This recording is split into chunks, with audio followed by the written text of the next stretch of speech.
Hello, Steve White, Steve Arts 89. Well, I just watched Season 3, Episode 6 of the Orville, Twice in a Lifetime, or as I'm calling it, Tapestry on the Edge of Forever. Okay, so I hate Gordon. I really don't like the character, and when the episode started with him singing at a party, I was like, I think I might just go to bed and watch this tomorrow, but it would just leave me something to dread. So I kept with it. I wasn't expecting much because last week's episode was brilliant, and they seem to be pretty much hit and miss with this season so far. It was a passable episode. It was very much been done before on Star Trek. In this episode, they start off with, and I honestly don't remember because I've watched every episode of The Orville once on DVD, a couple of random ones on TV, but mostly just on DVD, and I haven't watched them again. So my memory is a little bit off. Apparently there was a race that created some sort of time device, and they managed to improve the field so it was bigger and stronger so they could be more accurate and get things down to the millisecond, and also the field could be big enough to encompass the ship. So basically they have developed time travel, or a more efficient way to use time travel.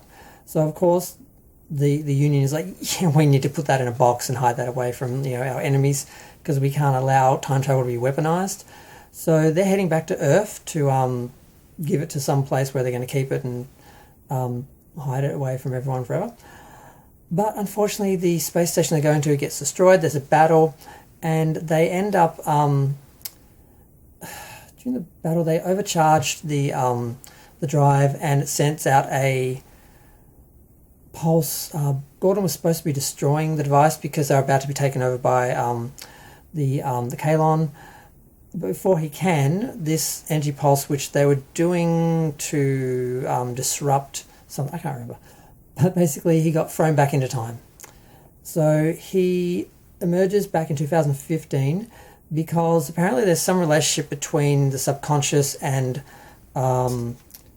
temporal mechanics, I guess.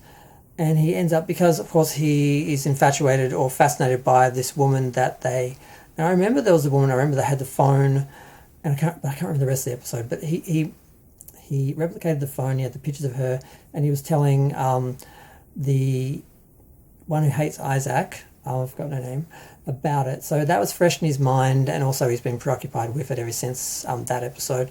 So he ends up back in that time. Now, what he does, because there's all these rules about temporal mechanics, which I do not understand, and that's the major problem with this episode. Once upon a time, time travel, we had one universe, and you went forward or you went backwards, and if you went backwards, you could affect the future, and so forth. So you had to be very careful, and there were laws and rules about you can't go back and change things because it can change the future. But then at some point around the time of J.J. Abrams' film, they said, well, time travel now is different. If you go into the past, you don't go into the past of the universe, you create a new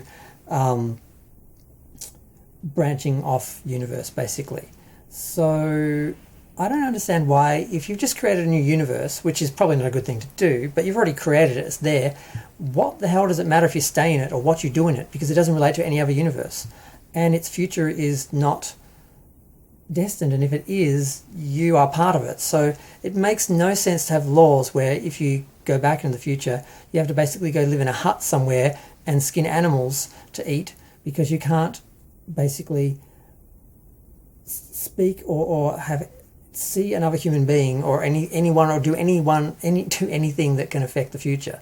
And that's basically the law. And Gordon did that for 3 years. He went a little mad. And then he went and sought out this woman, and he found her. They dated, they had a relationship, they got married, they had a kid, she's pregnant with another child, and he's working in a job, and 10 years later, Ed and Nat show up because in the future they have said, whoa, where is he? Oh, we found his history, we know he's basically lived a normal life. He died in, I think, 2068 or something.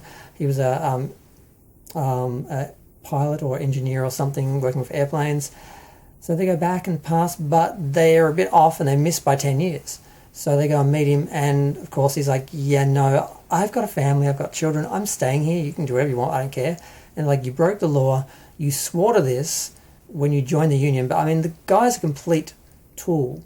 He would have said whatever he wanted to go fly a plane, a spaceship. He didn't care about. He wouldn't have even comprehended or contemplated any of these issues.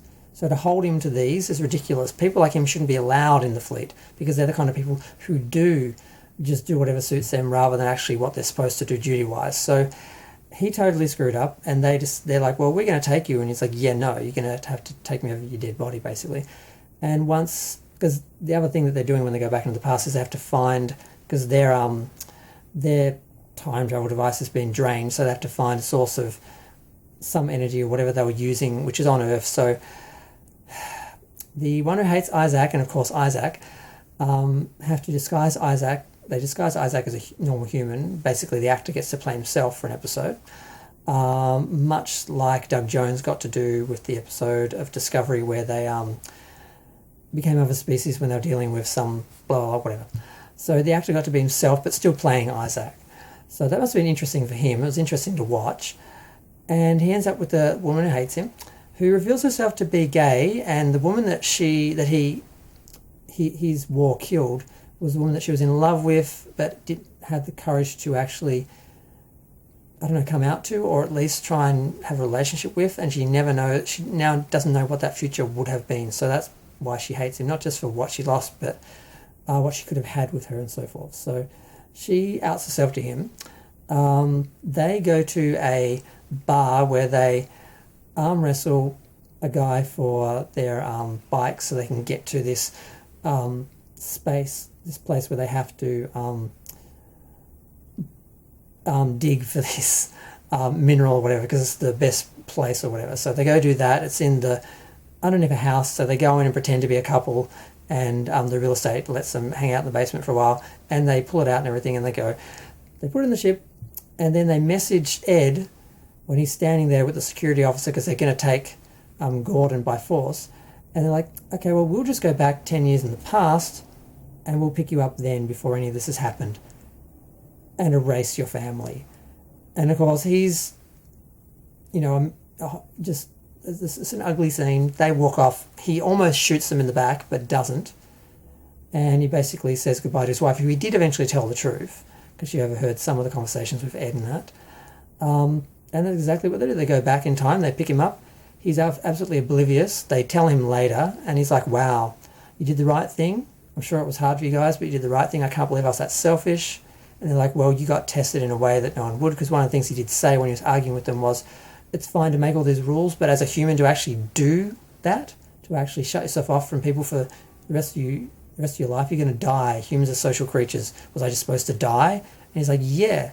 It was like, yeah, for your duty, for countless people who could be affected by you, changing the future, yeah, you were supposed to die. And they finish the episode off drinking together in their cabin. It was interesting. I mean, he had the Tapestry experience where he got to live this life, although he doesn't actually remember it, but there was that sort of going back in time and living a life before the future. And then there was the City on the Edge of Forever where you have to sacrifice, and he didn't sacrifice. He didn't do the Kirk thing. He had it taken from him. And, it was interesting. There were a few little moral issues, but like I said, none of it makes sense, because if time travel works the way they said it does in the actual episode, these laws wouldn't be needed and wouldn't be applied and are ridiculous. There's no reason why he couldn't have stayed in that universe he created for himself and lived out that life, because there's no future to disrupt, because it's its own pocket universe that branched off. So it's really stupid. The whole thing is stupid. And this view of time travel has really messed up science fiction, and particularly messed up Star Trek, where the red Angel, whatever it's called, in Star Trek Discovery Season 2 made like 1,000 time incursions. So, and Discovery has, and every Star Trek series has made a bunch of them. So they're all in different universes. If this applies, they're all in different universes from the ones they started off in. So it's all like additional to the multiverse, and it's just a big huge mess. Unless you look at how time travel was when they did the original Star Trek and you apply those laws to it, then time travel is just a mess. We should just never use it in Star Trek or the Orville or anything. Yes, we know they have it, but they can just do episodes where they don't deal with it. It's just a lot easier because neither way really works, and I don't really find time travel episodes particularly interesting or fulfilling now that these issues are there. But I'm going to go. Feel free to share, like, comment, subscribe. The thing that upsets me the most is he didn't stay in the past because I hate the character. And when there was a moment where I thought, oh my God, he's going to want to stay and they're going to leave him, I'm like, yes, he's leaving the show. I don't have to deal with him for the rest of it. No, he's still in the show. But yeah, I'm going to go. Feel free to share, like, comment, subscribe. Let me know what you think. Good episode. Yeah, but